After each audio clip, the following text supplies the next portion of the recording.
నమస్తే. బ్రాహ్మణ సమాచార స్రవంతికి స్వాగతం.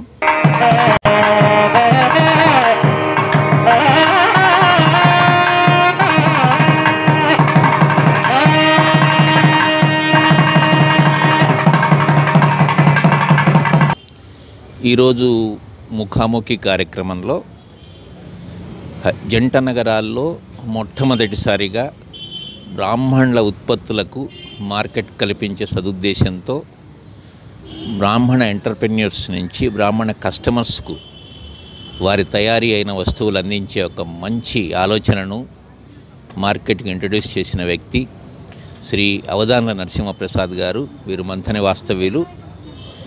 వీరితో ఇవాళ ముఖాముఖి ఉంది. వారి నుంచి జంట నగరాల్లో వారికి ఇటువంటి ఎగ్జిబిషన్స్ కండక్ట్ చేయాలనే ఆలోచన ఎలా వచ్చింది, ఎవరెవరు వారికి ఈ కార్యక్రమానికి మంచి సలహా ఇచ్చారు, సహాయపడ్డారు, దాని తర్వాత ఎన్ని ఎగ్జిబిషన్స్ కండక్ట్ చేయగలిగారు, ఎంత వృద్ధి చెందింది, ఈ వివరాలన్నీ వారితో తెలుసుకుందాం. నరసింహప్రసాద్ గారు నమస్కారం. ముందుగా మీకు జంట నగరాల్లో బ్రాహ్మణులు చిన్న కుటీర పరిశ్రమలాగా ఉత్పత్తి చేసే వస్తువులని బ్రాహ్మణ కస్టమర్లకు అందించాలనే ఆలోచన ముందుకు ఎందుకు కలిగింది, దాని పర్యావసన వివరాలని చెప్పండి. పేరు అవధాన్ల నరసింహప్రసాద్ శర్మ, ఆత్రేయ గోత్రం, మన బ్రాహ్మణ సమాజం స్టేట్ జనరల్ సెక్రటరీని. చిన్న తరహా కుటీర పరిశ్రమల్లో ఉండే వ్యాపారస్తులందరిది కూడా అభివృద్ధి పథంలో నడపాలి. వారి యొక్క ఉత్పత్తులను కూడా వారి యొక్క రెసిడెన్షియల్కే పరిమితం అవుతున్నాయి. వీటన్నిటి కూడా మార్కెట్ చేయాలి అందరూ అన్న ఉద్దేశంతో ఒక ఎగ్జిబిషన్ లాగా కండక్ట్ చేసి, ఎగ్జిబిషన్ అనేది శారదానగర్ కమ్యూనిటీ హాల్లో స్టార్ట్ చేసి రేపు 20వ తారీఖు జనవరి 20వ తారీఖు రోజు ప్రశాంత్ నగర్ కమ్యూనిటీ హాల్లో జరిగేది 19వ ఎగ్జిబిషన్. ఇది మొట్టమొదటిసారిగా బ్రాహ్మణ బజార్ అని దీనికి నామకరణం చేసి బ్రాహ్మణుల యొక్క ఉత్పత్తులన్నీ కూడా మార్కెట్కి రావాలి. వారు కనీసం ఒకరోజైనా కానీ ఓ 15,000 రూపాయల నుండి 20,000 రూపాయలు సంపాదించుకొని వాళ్ళ ఫ్యామిలీలకు వాళ్ళు ఒక హెల్ప్ఫుల్గా ఉండాలి, యూస్ఫుల్గా ఉండాలనే ఉద్దేశంతో 40 స్టాల్స్తోని ఎగ్జిబిషన్ ప్రారంభించాం శారదానగర్ కమ్యూనిటీ హాల్తో. అప్పటి నుండి ఇప్పటిదాకా అంచెలంచెలుగా బ్రాహ్మణుల యొక్క ప్రతి ఒక్క బ్రాహ్మణుడి యొక్క సహాయ సహకారాలతోని, పెద్దల ఆశీర్వచనలతోని, సలహాలు సూచనలతోని ఈ ఎగ్జిబిషన్స్ అన్నీ కూడా దిగ్విజయంగా కొనసాగుతున్నాయి. అందులోని భాగంగానే రేపటి ఎగ్జిబిషన్ కూడా 150 స్టాల్స్తోని బ్రహ్మాండంగా మనం నిర్వహించడం జరుగుతుంది. ఆల్రెడీ ఇప్పటికీ 130 స్టాల్స్ వరకు బుక్ అయినాయి. ఒక 20 స్టాల్స్ వరకు పెండింగ్ ఉన్నాయి. అవి కూడా ఈ వారం రోజుల్లో అయిపోతాయి. ప్రతి ఒక్కరు కూడా ఈ బ్రాహ్మణుడు అనేవాడు ప్రతి వాడు అక్కడికి వచ్చి ఇది నాది అనే ఉద్దేశంతోనే టేబుల్ వేయడం దగ్గర నుండి మొదలు పెడితే ప్రతి విషయాన్ని అక్కడ ఉన్న క్యాంటీన్లో ఏదైనా కూడా చిన్న చిన్న మిస్టేక్స్ అయినా కానీ ఇది మనది, ఇది మా కార్యక్రమం మనది అని ప్రతి ఒక్క బ్రాహ్మణుడు ఉత్పత్తుల స్టాల్ హోల్డర్సే కాకుండా విజిటర్స్ కూడా చాలా అన్నదమ్ముల యొక్క కలిసి ఉండడం వల్ల ఇది దిగ్విజయంగా ముందరికి వెళ్తుంది. దాని యొక్క పంతాలోనే దీన్ని ముందరికి తీసుకెళ్ళాలని అనుకుంటున్నాం. రానున్న రోజుల్లో కూడా ఈ ఒక్కరోజే కాకుండా రానున్న 24 గంటలలో ప్రతిరోజు నెలలో ప్రతి రోజు వాళ్ళ బిజినెస్ అయ్యే విధంగా కూడా కొన్ని ప్లాన్ చేస్తున్నాం. వాటికి సంబంధించిన పెద్దల సలహాలు సూచనలు కూడా తీసుకుంటున్నాం. వాటిని కూడా అతి తొందరలోనే రూపొందించే ప్రయత్నంలో మేము ఉన్నామనేది తెలియజేస్తున్నాం. ప్రసాద్ గారు, మీ ఎగ్జిబిషన్స్ ప్రత్యేకత మీరు వచ్చిన వాళ్ళకి ఐడెంటిటీ కార్డ్స్ ఇవ్వటం, బ్రాహ్మణులుగా గుర్తింపు జరిగే. దీనికి ప్రజల ప్రతిస్పందన ఎట్లా ఉందని ఇప్పటిదాకా? ప్రతి బ్రాహ్మణికి ఒక గుర్తింపు కార్డు ఉండాలి. మంచికైనా చెడుకైనా రేపు ఉన్న రోజులలో దేనికైనా కానీ ఒక బ్రాహ్మణుడు నేను అని చెప్పుకోవడానికి మనకంటూ ఏది లేదు. పురోహితులకు, అర్చకులకు అంటే వాళ్ళ వేషధారణను బట్టి గుర్తిస్తారు. బ్రాహ్మణుడు ఇవాళ సాఫ్ట్వేర్లో పనిచేసినా, ఎక్కడ పనిచేసినా వానికి బ్రాహ్మణుడు అని చెప్పుకోవడానికి ఒక గోత్రంతో కూడిన ఐడి కార్డుని కూడా మేము ప్రారంభించాం. బ్రహ్మాండంగానే దాని స్పందన ఉంది. 31 జిల్లాలోనే కాకుండా ప్రతి జిల్లా నుండి, ప్రతి స్టేట్ నుండి కూడా బ్రాహ్మణ అయితే అయిపోయి మన బ్రాహ్మణ సమాజం మొదటి నుండి కూడా ఒకటే ఎజెండాలో ఉంది. I am Brahmin, we are Brahmins, Brahmin to Brahmin help అనే ఒక ఎజెండాతోనే ఈ సంస్థను ప్రారంభించడం జరిగింది. దీనికి మా ప్రెసిడెంట్ గారు డాక్టర్ సిరంబట్ల దిలీప్ కుమార్ గారు దీపక్ గారు మరియు రాజేశ్వర్ శర్మ గారు, అలాగే మన చాలామంది జిల్లాలోనే కాకుండా స్టేట్లలో కూడా వారి యొక్క కార్యక్రమాలు ఎప్పటికప్పుడు మాకు తెలియజేసుకుంటూ ఉత్సాహంగా ముందరికి పోతున్నాడు.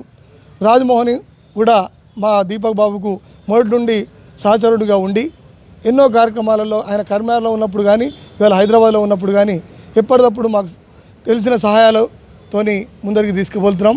ఈ ఐడెంటిటీ కార్డ్స్ అనేది నిరంతర ప్రక్రియ. దీనికి ఆరంభం చేసాం. ఇప్పటి వరకు ప్రతిరోజు కూడా వచ్చిన వారందరికీ కూడా మేము ఐడి కార్డులు ఇవ్వడం జరుగుతుంది. ఆ ఐడి కార్డుల వల్ల కూడా చాలామందికి ఉపయోగాలు ఉన్నాయి. కొంతమందికి దేవాలయాలలో కూడా గోత్రనామాలు చెప్పినప్పుడు ఈ ఐడి కార్డు చూపించడం, తర్వాత రేపు క్యాస్ట్ సర్టిఫికేట్ కోసం ఒక డాక్యుమెంట్స్ కావాలి, ఒక సంఘం నుండి డాక్యుమెంట్ కావాలంటే మన ఐడి కార్డు జిరాక్స్ కాపీ కూడా పెట్టి వాళ్ళ క్యాస్ట్ సర్టిఫికేట్ పొందడం, ఏదో కొంతమందికైనా కానీ ఇది ఉపయోగపడుతుంది, సమాజంలో ఇది ఇంట్రడ్యూస్ చేస్తే ఉపయోగం ఉంది అనే ఉద్దేశంతోనే దీన్ని ముందరికి కొనసాగిస్తున్నాం. దీని యొక్క అనుభవం కూడా ఉంది. హనుమంతాచార్య అనే ఒక చికట్పల్లిలో ఉండే ఒక పురోహితుడు తెల్లవారుజామున 3 గంటలకు గృహప్రవేశానికి వెళ్ళినప్పుడు లో షుగర్తోని నాగోల్లోని రిలయన్స్ డిజిటల్ దగ్గర పడిపోయాడు. 3:30కు అక్కడ ఎవరు కూడా చూడలేని పరిస్థితి. అక్కడ ఉన్న పోలీసులు అక్కడ రక్షక దళం పోయినప్పుడు ఆ పోలీసులకు ఇతను కనిపించినప్పుడు ఆ బ్యాగ్ వెతికినప్పుడు మన ఐడి కార్డు లభ్యమైంది. దాంట్లో ఒక నెంబర్ ఉంది. ఆ నెంబరు తీసుకొని ఇగో పలానా ఇతను మీ ఐడి కార్డు ఉంది, మీ నెంబర్ ఉంది, మరి దీన్ని ఎవరు ఏంది అని అడిగినప్పుడు మేము అప్లికేషన్లో ఆల్టర్నేటివ్ నెంబర్ కూడా తీసుకుంటాం. వాళ్ళ హౌస్ నెంబరు ప్లస్ వాళ్ళ భార్యది కానీ వాళ్ళకి ఎవరైనా కానీ ఆల్టర్నేటివ్ నెంబర్ ఉంటే కూడా మన అప్లికేషన్లో తీసుకుంటాం. కాబట్టి ఇమీడియట్గా మేము వాళ్ళకి ఇన్ఫామ్ చేయడం జరిగింది. వాళ్ళు ఇమీడియట్గా అక్కడికి వచ్చి వాళ్ళను సురక్షిత ప్రాంతాల్లోకి తీసుకుపోయి ఇంటికి తీసుకువెళ్ళి అలాంటి ఇన్ఫర్మేషన్ కూడా మన ఐడి కార్డు ఉపయోగపడుతుందనే మంచి సదుద్దేశంతోనే దీన్ని ప్రారంభించాం. కాబట్టి సంకల్పం మంచిది కాబట్టి ముందరికి వెళ్తున్నాము. అదే విధంగా అందరూ కూడా సహాయ సహకారాలు ఎప్పటికప్పుడు మాకు తెలియజేయంగానే అందిస్తున్నారు. ప్రతి బ్రాహ్మణికి కూడా మేము రుణపడి ఉన్నాం. అలాగే సేవ చేయడానికి సిద్ధంగా ఉన్నాం. ప్రసాద్ గారు, ఇటువంటి ఎగ్జిబిషన్స్ నిర్వహించాలంటే ఒక్కరితో ఏ పని కాదు. ఎందుకంటే ఒక మంచి టీం సహకారం ఇచ్చేది ఉంటేనే ఇటువంటివి పాజిబుల్. ఇట్లా మీ టీంలో మీకు పూర్తి సహకారం ఇచ్చే సభ్యుల వివరాలు ఏమైనా చెప్తారా? మా ప్రెసిడెంట్ గారు ఎప్పటికప్పుడు మాకు చర్చలలో ఉంటారు. మేమేమైనా ఏ కార్యక్రమం చేసినా నేను ప్లస్ మా ప్రెసిడెంట్ దీపక్ బాబు గారు, రాజేశ్వర్ శర్మ గారు, అలా కొంతమంది అవైలబుల్గా ఉన్న మెంబర్లందరితో చర్చించి రేపు రానున్న రోజుల్లో ఈ కార్యక్రమాలు మనం నిర్వహిస్తున్నాం. క్యాలెండర్ల విషయమే కానీ, తర్వాత ఐడి కార్డుల విషయమే కానీ, ఎగ్జిబిషన్ల విషయంలో కానీ ప్రతిదీ చర్చించుకున్న తర్వాత దీంట్లో లోటుపాట్లను బట్టి ముందరికి వెళ్తాం. ఈ ఎగ్జిబిషన్ రోజు మాత్రం అక్కడికి వచ్చిన స్టాల్ హోల్డర్స్ అందరూ కూడా అన్నదమ్ముల లెక్క నాకు సహాయం చేస్తుంటారు. ఒకరోజు ముందుగానే వాళ్ళు నాకు పోస్టర్స్ విషయంలో కానీ, పాంప్లెంట్ విషయంలో కానీ అక్కడ ఉన్న వాళ్ళు నాకు సహాయం చేసుకుంటూ దీని పబ్లిసిటీ విషయంలో కూడా పూర్తి సహాయ సహకారాలు అందిస్తారు. వారు కొంతమంది ప్రత్యక్షంగా పరోక్షంగా నాకు సహాయాలు అందిస్తేనే ఇది దిగ్విజయంగా ఉంది. ప్రతి బ్రాహ్మడు దీంట్లో ఇన్వాల్వ్ అయి ఉంటాడు కాబట్టే రేపు రానున్న ఎగ్జిబిషన్స్ అన్ని కూడా చేయాలనే ఉత్సాహం మాకు పెరిగింది తప్ప ఏ ఒక్కడు కూడా ఇందులో నెగిటివ్గా లేడు. ఎగ్జిబిషన్ అనగానే ఇది అందరికీ ఉపయోగపడేదే, ఇది మన వారికి ఉపయోగపడేది. కాబట్టి ఈ ప్రక్రియలో మనం కూడా మనవంతు సేవ కూడా మనం చేయాలని ప్రతి ఒక్కరు కూడా ఉన్నారు. కాబట్టి వారి యొక్క ఆశీర్వచనాలతోనే ముందరికి వెళ్తున్నాం. ప్రసాద్ గారు, ఇప్పుడు ఈ ఎగ్జిబిషన్ నిర్వహణ మీరు చూసి స్ఫూర్తి పొంది మిగతా మిత్రులు కూడా కొంతమంది ఎగ్జిబిషన్స్ నిర్వహిస్తున్నారు, మహిళలు కూడా ఉన్నారు అందులో. వీటిని మీరు ఎట్లా చూస్తారు? మరి మా తాతగారు ఎప్పుడు ఒక మాట చెప్పేవాడు, ఎవరు చేయలేని పని ఎవరైనా విమర్శిస్తున్నారు అంటే ఎవరు చేయలేని పని నువ్వు చేస్తున్నావు అని అర్థం. మీ పనినే అందరూ యాస్టీజ్గా కాపీ చేస్తున్నారు అంటే నువ్వు ప్రపంచానికి ఒక మార్గదర్శకుని అవుతున్నావని అర్థమని చెప్పాడు. అదే స్ఫూర్తితోని వాళ్ళను కూడా వాళ్ళు చేసే కార్యక్రమం కూడా మంచిగా ఉంది కాబట్టి వారి ద్వారా కూడా కొంతమంది లబ్ధి పొందుతున్నారు. కొన్ని స్టాల్స్ వాళ్లకు మాకు కలిపి కూడా వచ్చేవాళ్ళు ఉన్నారు. అట్లా అందరం కలిసికట్టుగా ఒకటే డేట్ క్రాష్ కాకుండా వేరే డేట్లలో పెట్టుకుంటూ అందరం కలిసిగా చేయాలని మాకు ఎప్పుడు ఉంటుంది. ఇప్పుడు అనురాధ గారు మొట్టమొదటిగా 2nd వీక్ మేము ప్రారంభించాం. ఆమె ఎంత చెప్పినా ఆమె పంతా మార్చకపోవడంతో సెకండ్ వీకే కంటిన్యూ చేయగానే మేమే మార్చుకొని థర్డ్ వీక్ చేసుకున్నాం. ఎందుకంటే ఆవిడ మన సోదరి, బ్రాహ్మణ సోదరి కాబట్టి ఆమె కూడా ఎంకరేజ్మెంట్గా ఉండాలి, ఆమె కూడా ప్రోత్సాహంగా ఉండాలి. స్త్రీశక్తి అనేది కూడా వస్తుంది కాబట్టి ఆమె మహిళలను కూడా ఏదో చేయాలనే తపనలో ఉన్నది కాబట్టి ఆమెకు సహాయం చేసే పూర్తి బాధ్యత ఒక పెద్దవారిగా, తర్వాత ఒక సంఘ నడుపుతున్న వానిలాగా ఉండాలి. కాబట్టి నేనే థర్డ్ వీక్ మార్చుకొని ఆమెకు సహకరిస్తున్నానని మీకు తెలియజేస్తున్నాను. అంతవరకు సమంజసమే, నేను కూడా కాదంటం లేదు. కానీ మీ మిగతా మిత్రులు శ్రీనివాస్ గారు కానీ, ప్రభు గారు కానీ, ఇంకా డాక్టర్ సన్నసులోచన గారు కానీ, వారు కూడా ఎగ్జిబిషన్స్ కండక్ట్ చేసే ప్రయత్నాల్లో ఉన్నారు, చేస్తున్నారు కూడా. నేను అనేది ఏంటి, ఇది మీరు ఏదైనా కాంపిటీషన్గా భావిస్తున్నారా, లేక సోదరభావంతోనే వారికి కావాల్సిన సపోర్ట్ ఇస్తున్నారా అని? సోదరి భావంతోనే ఉంది. ఎందుకంటే నెలలో 4 వారాలు మాత్రమే ఉంటాయి. ఎవరికి ఒకళ్ళకు క్రాష్ అవుతుంటుంది. ఎందుకంటే ఇవాళ ఎగ్జిబిషన్ ప్రక్రియ ప్రారంభించిన తర్వాత దానివల్ల అందరికీ ఒక అవేర్నెస్ అనేది పెరిగింది. మొట్టమొదటిగా వీళ్ళంతా కూడా ఇప్పుడు ఎవరైతే ఎగ్జిబిషన్స్ కండక్ట్ చేస్తున్నారో వీరంతా కూడా మన దగ్గర ఎగ్జిబిషన్స్ పెట్టుకున్న వాళ్ళే, నాటి క్లీనర్లే రేపు డ్రైవర్లు అన్నట్టు మన దగ్గర 2 ఎగ్జిబిషన్స్ పెట్టుకున్న తర్వాత వాళ్ళకి అవగాహన పెరిగిన తర్వాతనే ఎగ్జిబిషన్ పెట్టాలనే ఒక ఆలోచన వచ్చి వాళ్ళు పెడుతున్నారు. అది మంచి పరిణామం, ఒక మంచి పని అని. ఎప్పుడైతే 10 మంది చేస్తున్నారు ఆ పని అంటే దీన్ని మంచి పని అనే ఉద్దేశంతో నేను అవసరం పడితే వాళ్ళకైనా సహాయ సహకారాలు కూడా అందిస్తానని కూడా తెలియజేశాను. మొన్న చంద్రమౌళి గారు కూడా వచ్చినప్పుడు మొన్న 6వ తారీఖు ఎగ్జిబిషన్లో కూడా నేను మీకు కావాలంటే కూడా క్యాలెండర్లు ఇస్తాను, ఏదైనా మీకు కావాలన్నా కానీ సహాయ సహకారాలు ఇస్తారన్న విషయాన్ని కూడా మీకు తెలియజేశాను. వారు సహాయం పొందడానికి సిద్ధంగా ఉంటే మన బ్రాహ్మణ సమాజం నుండి ప్రతి ఒక్క బ్రాహ్మణికి సహాయం చేయడంలో భాగంగానే వాళ్ళకు కూడా చేయడానికి మేము సిద్ధంగా ఉన్నాం. ఇది పోటీ తత్వం కాదు, ఎవరిది వాళ్ళు చేసుకోవాలి, ఎవరికి వాళ్ళకే ఉంటుంది.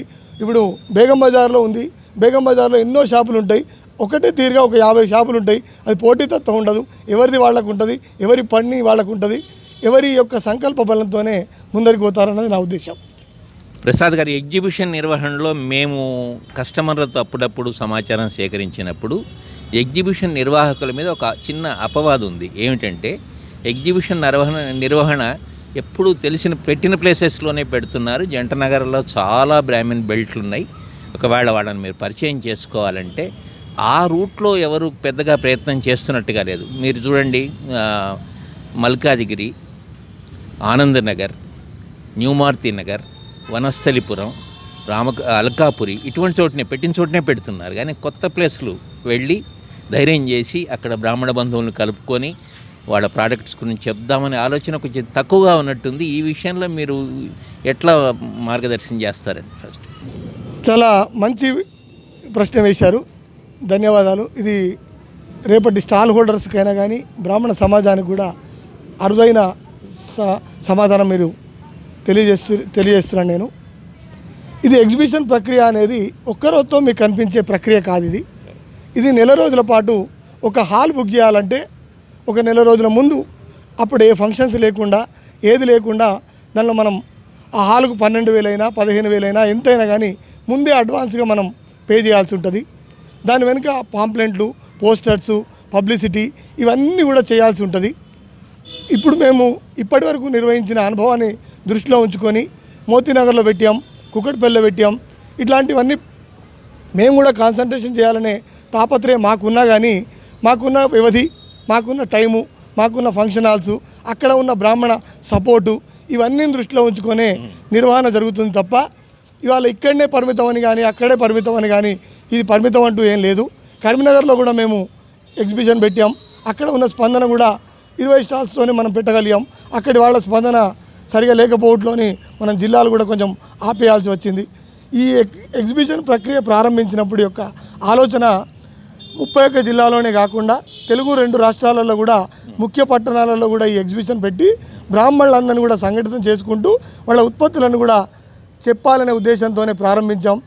అనుభవాలను దృష్టిలో ఉంచుకొని ముందరికి వెళ్ళడం జరుగుతుంది తప్ప దీంట్లో ఇది పరిమితం కాదు. రానున్న రోజులలో మీరు చెప్పిన సలహాల ప్రకారంగా కూడా రేపు మియాపూర్లో పెట్టవచ్చు, బిహెచ్ఏలో పెట్టవచ్చు, పట్టణచేరులో పెట్టవచ్చు, ఎక్కడ పెట్టవచ్చు.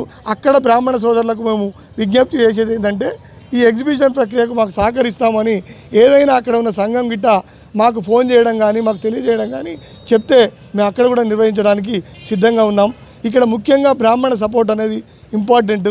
అక్కడి సంఘాల యొక్క సపోర్ట్ గిట్ట మాకు ఉంటే రేపు అలవాళ్ళ నుండి మాకు ఫోన్ వచ్చింది, రేపు రానున్న రోజుల్లో అలవాళ్ళు కూడా పెడుతున్నాం, అట్లా అక్కడ నుండి ఫోన్ వచ్చి మాకు సహకరిస్తాము, మేము ఫంక్షన్ హాల్ మేము బుక్ చేసి మీకు చెప్తాము, లేకపోతే అక్కడ ఒక ఫంక్షన్ హాల్ ఉంది అని మాకు ప్రాథమిక సమాచారం అందించినా కానీ మేము పెట్టడానికి సిద్ధంగా ఉన్నాం. బ్రాహ్మణ సోదరులకు మేము పదే పదే పదే పదే విజ్ఞప్తి చేసేది కూడా మీ ప్రాంతంలో కూడా మేము ఎగ్జిబిషన్లు పెట్టడానికి సిద్ధంగా ఉన్నాం. దయచేసి మమ్మల్ని సంప్రదించండి, మాకు మార్గదర్శకులు కండి, ఈ ఏరియాలో పెట్టండి బాగుంటుంది, ఇక్కడ ఉంటుంది బాగుంటుంది అనే సలహాలు సూచనలు ఇచ్చినా మాకు చాలు.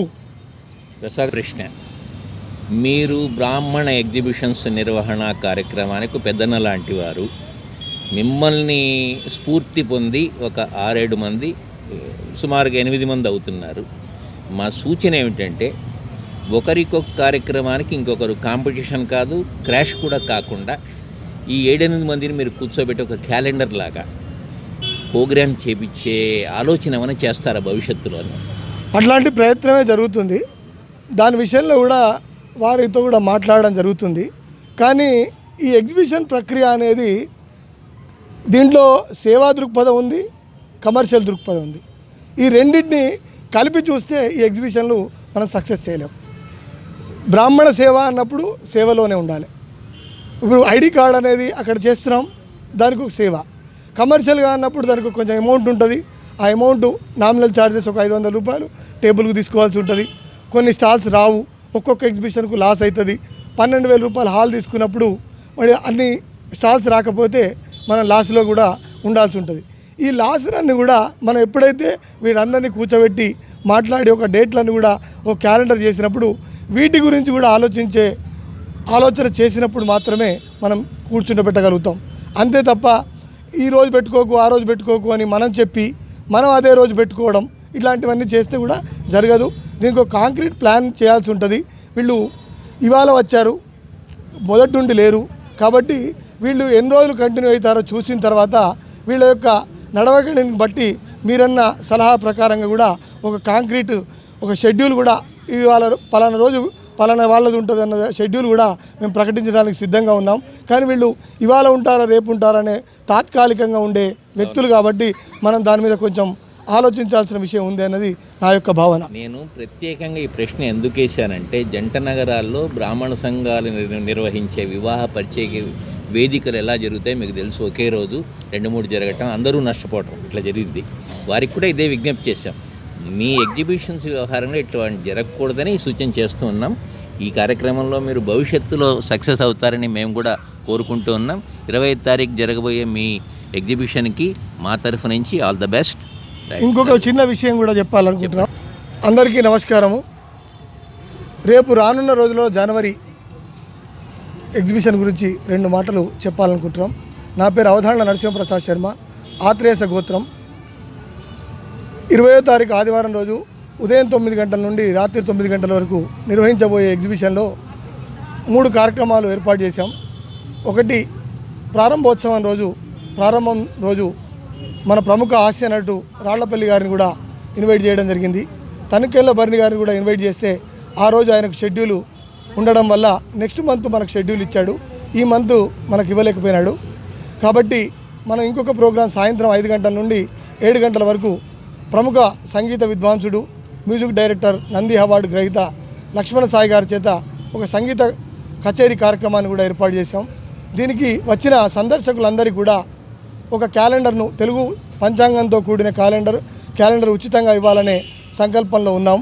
దీనికి స్టాల్స్ కూడా ఆల్రెడీ బుక్ అయిపోయినాయి, హాల్స్ కూడా బుక్ చేశాం. అక్కడ ఉన్న పబ్లిసిటీ కూడా కొనసాగుతుంది. దాని ప్రక్రియలోనే భాగంగా ఉన్నాం. కాబట్టి రానున్న రోజులలో మా యొక్క ఎగ్జిబిషన్ సందర్శించిన ప్రతి ఒక్కరు కూడా మీ సలహాలు సూచనల ప్రకారంగానే రేపు ఫిబ్రవరిలో జరగబోయే ఎగ్జిబిషన్స్ అన్ని కూడా మార్చుకుంటాం. మాకు ఇది ప్రతి నెల ఒక కొత్తదనంగా అనుభవంగానే జరుగుతుంది. కాబట్టి ఈ అనుభవాన్ని మేము నెగటివ్గా తీసుకోకుండా మాకు సహకరించే వాళ్ళే కాకుండా సలహాలు సూచనలు ఇచ్చేవాళ్ళు కూడా మా అన్నదమ్ముల లెక్క ఉన్నారు. కాబట్టి వాటిని దృష్టిలో ఉంచుకొని రానున్న రోజుల్లో ఎగ్జిబిషన్స్ అని కూడా ప్రక్రియ ప్రారంభిస్తాం. దీని చివరి గడియ నాకున్న ఆలోచన ప్రకారం ఒక ఎన్టీఆర్ స్టేడియం లోపల ఒక 400 స్టాల్స్తోని ఎగ్జిబిషన్ మన బ్రాహ్మణ బజార్ నిర్వహించాలనే సంకల్పంలో ఉన్నాం. అదే పనిలో మేము అందరినీ కలుస్తున్నాం, అందరినీ చేస్తున్నాం. కొన్ని కమర్షియల్ వాళ్ళని కూడా కలుస్తున్నాం, పెన్నా సిమెంట్ లాంటి వాళ్ళని కానీ, పరాశక్తి సిమెంట్ వాళ్ళని కానీ, ఇట్లా కమర్షియల్గా ఉండేవాళ్ళు వాళ్ళని కూడా కలుస్తున్నాం. అతి తొందరలోనే ఈ ఎండాకాలం సెలవులలోనే ఈ యొక్క ఎన్టీఆర్ స్టేడియంలో కూడా మేము 450 స్టాల్స్తోని బ్రాహ్మణ బజార్ పెట్టాలనే సంకల్పంలో ఉన్నాం. మీ అందరి ఆశీర్వచనం కోసం కూడా వస్తాం. కాబట్టి మమ్మల్ని ఆశీర్వదించి సలహాలు సూచనలు ఇచ్చి దిగ్విజయంగా ముందుకు తీసుకుపోతారని కోరుకుంటున్నాం. మీ అవధారణ నరసింహప్రసాద్ శర్మ. పెద్దలందరికీ నమస్కారం. బ్రాహ్మణ సంఘాలలో పెద్దవాళ్ళం అనుకుంటున్న వాళ్ళు అందరూ చిన్నవాళ్లే, మేము చాలా కాలంగా ఇందులో పనిచేస్తాం అనుకుంటున్న వాళ్ళు అందరికీ కూడా నమస్కారం.